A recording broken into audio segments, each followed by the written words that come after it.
10,000 से ज्यादा fraud messages पिछले 3 महीनों में देश के अलग अलग स्टेट के लोगों को भेजे गए। दिन में एवरेज 115 से ज्यादा लोगों को धोखाधड़ी से जुड़े एसएमएस भेजे गए।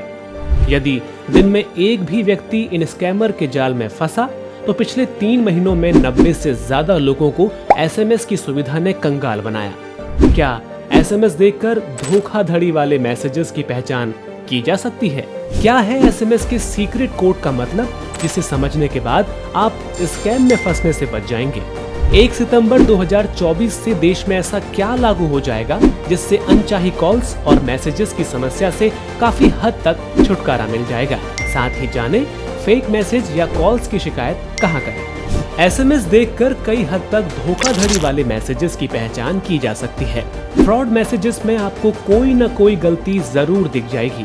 एसएमएस में लिखी हुई भाषा को अगर ध्यान से पढ़ेंगे तो आपको उसकी ग्रामर में गलतियां मिल जाएंगी, साथ ही स्पेलिंग में भी गलतियां दिखाई देंगी।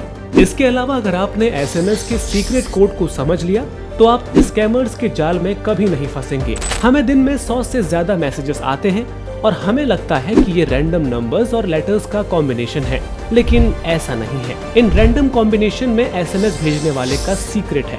एसएमएस कोड 8 डिजिट के होते हैं और ये 2 पार्ट में डिवाइड होते हैं। पहले पार्ट को प्रीफिक्स और दूसरे पार्ट को हेडर कहते हैं। प्रीफिक्स का फर्स्ट डिजिट सर्विस प्रोवाइडर के बारे में बताता है, जैसे ए से एयरटेल और जे से जी। प्रीफिक्स का सेकंड डिजिट टेलीकॉम सर्किल की जानकारी देता है, जैसे डी फॉर दिल्ली या एस फॉर आसाम। हेडर में 6 डिजिट होते हैं। ये हर भेजने वाले के लिए यूनिक होते हैं। देश की टेलीकॉम अथॉरिटी सभी सेंडर्स की डिटेल मेंटेन करती है, जिससे हम पता लगा सकते हैं कि मैसेजेस जेन्युइन है या स्कैम। उदाहरण के लिए ये मैसेज AD-650003 दिल्ली से एयरटेल के जरिए भेजा है और 650003 भारतीय एयरटेल लिमिटेड का कोड है।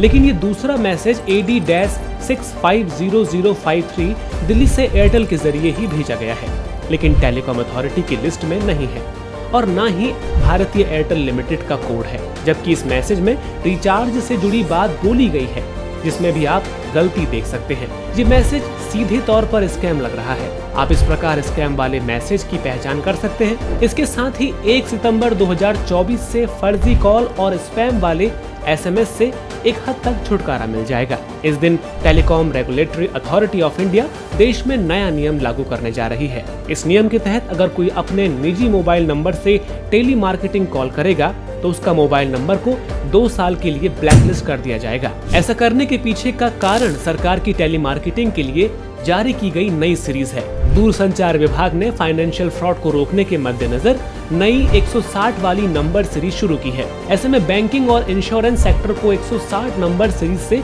प्रमोशन कॉल और मैसेज करने होंगे। अगर आपके पास ऐसे मैसेज या कॉल आती है तो उसकी शिकायत संचार साथी पोर्टल पर दर्ज की जा सकती है। अगर आपको कोई 10 डिजिट वाले मोबाइल नंबर से मैसेज भेजता है तो आप इसकी शिकायत सीधे 1909 पर कर सकते हैं। ऐसे ही इंफॉर्मेशन कंटेंट के लिए डीडी न्यूज को फॉलो करें।